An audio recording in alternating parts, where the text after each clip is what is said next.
Hey guys, Joe here, and in today's video we are going to take a look at a GTX 970 and see if it's still a good option for budget gaming going into 2020. If you're new to the channel, thank you so much for checking it out. Maybe give me one of those if you like this kind of video, and consider getting subscribed and using my Amazon affiliate links, which are listed down below. It will help the channel grow and allow me to buy more cool stuff like this. This particular card is a GTX 970 by Zotac. It's not a full-length card. It's neither a full-length blower on it or cooler on it. It is basically the equivalent of like a mini if you look at like a 2080 mini or a 1080 or 1070 mini. It's compact, yet it still seems to perform pretty well, and we're going to be taking a look at that. But what this card represents in 2019 going into 2020 is potentially a pretty good budget piece. And that's what I wanted to see. I've looked at 980s, 780s, and whatnot before, but I haven't given any love to the 970s, and I feel a little bit bad about that. So today we're going to correct that.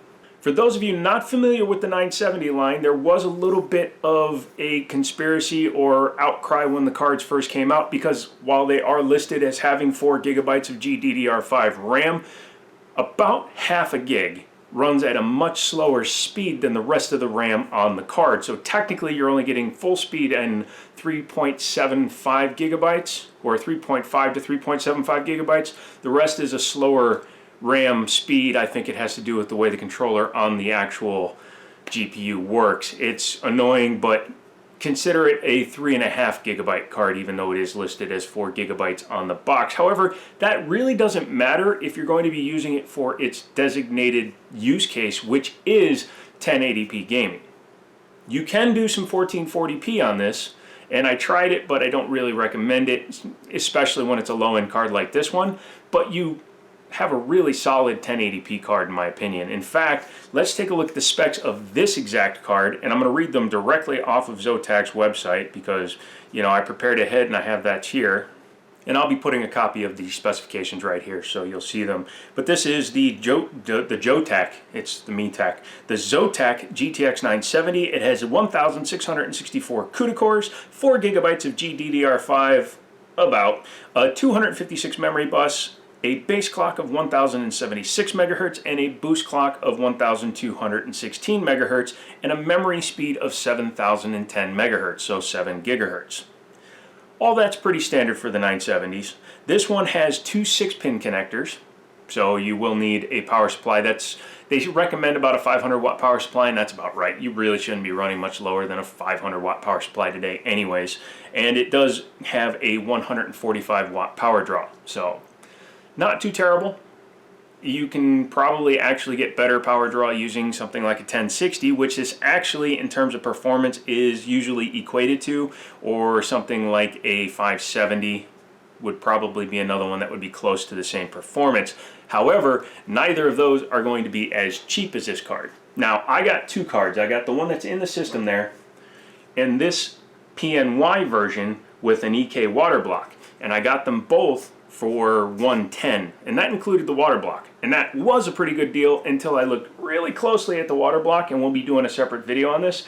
And the acrylic is all cracked up, probably from the guy I got it from over tightening the screws after cleaning it. But it's not leaking. The cracks are on the bottom of the plexi, so I may continue to use it in that form, but I didn't want to put it in this system because this system is water cooled. The CPU has an XSPC water block, it has XSPC radiator, and an Enermax pump res combo. However, I don't water cool the GPUs on these systems because, or at least this system, because this is my personal testing system. I do have plans for upgrades in the future. However, I'm waiting for a few things to come in the mail to be able to even get started on something like that.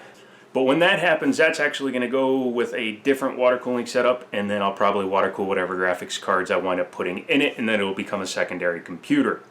The system itself is a Xeon X5675 on an Asus Rampage Extreme 3 motherboard. X58, older, but it still gets the job done at 4.2 gigahertz. It will keep right up with like a 3930K. It'll waste a 4790K. It even kept up with my 7700K clock for clock. And I think it's a pretty good system for now, and I do, again, have plans to update it. Let's go ahead and talk about the results we got on this, and for that I'm going to turn you, and we're going to be talking while looking here. However, I'm going to be putting overlays and footage capture that I made while using this card. So here we are, it's the next day. I've actually taken the 970 out of my system, put my 1080 back in, and, well, 1080 Ti. Never just say 1080. That's like saying you have a Lamborghini. Nothing. I put the graphics card back in and I was getting ready to edit the video, and lo and behold, I managed to not plug my microphone all the way into my phone, which is the only way this particular lav mic works, and I didn't realize that when I bought it, so I actually have to get a different one. And yeah, so there was no audio recorded for the 27 minutes I talked. So now I have to refilm that part of it where we talk about the results here so that the audio will at least match, because I at least am smart enough to leave the audio on when I'm doing this version of the filming. So what I'll do is we're going to turn you and we're actually going to look at the screen, and then I'll probably just superimpose it again, but I want it as similar as possible. So, do you know I'm the stupidest man on the planet? I am. So let's talk about some results. They are here on the screen, but again, I'm going to overlay it so that you're actually seeing it on top of some game footage. 3D Mark Firestrike, the stock score was 9,660 points. Overclocked was 10,438. Obviously, the most important is the graphics score. 10,898 turned into 11,895. That is a 997 point increase. That equals a 9.1 boost in the score. You will also notice that the note at the bottom says test run at 75% fan speed, both stock and overclock. That's because the 970 that I used for the test was the air-cooled one, not the water-cooled one, and it ran hot. It has since the moment I plugged it in. Even though I replaced the thermal paste, I have to probably put the water block on that one and leave the other one air-cooled from now on. However, a 10% increase is nothing to sneeze at for just moving a few sliders. I did overclock the 970 150 megahertz on the clock and 250 megahertz on the core. And I know there's still some in it, but that particular card ran too hot. Next, let's take a look at CSGO at 1080p max settings on the agency level in practice mode. I don't use competitive because I don't want to quit in the middle of a battle.